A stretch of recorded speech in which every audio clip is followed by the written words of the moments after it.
एक बार भगवान बुद्ध जेतवन विहार में रह रहे थे। भिक्षु चक्षुपाल भगवान से मिलने के लिए आए थे। उनके आगमन के साथ उनकी दिनचर्या, व्यवहार और गुणों की चर्चा भी हुई।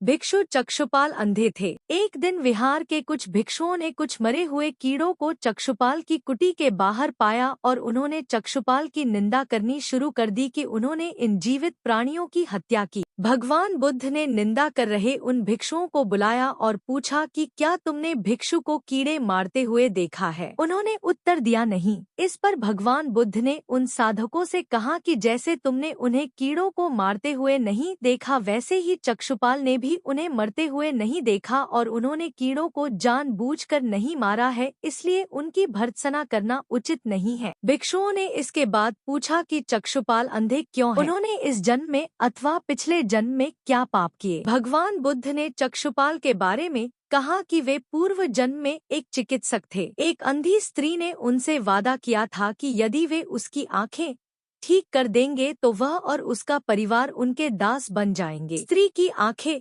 ठीक हो गई, पर उसने दासी बनने के भय से यह मानने से इनकार कर दिया। चिकित्सक को तो पता था कि उस स्त्री की आंखें ठीक हो गई है, वह झूठ बोल रही है। उसे सबक सिखाने के लिए या बदला लेने के लिए चक्षुपाल ने दूसरी दवा दी।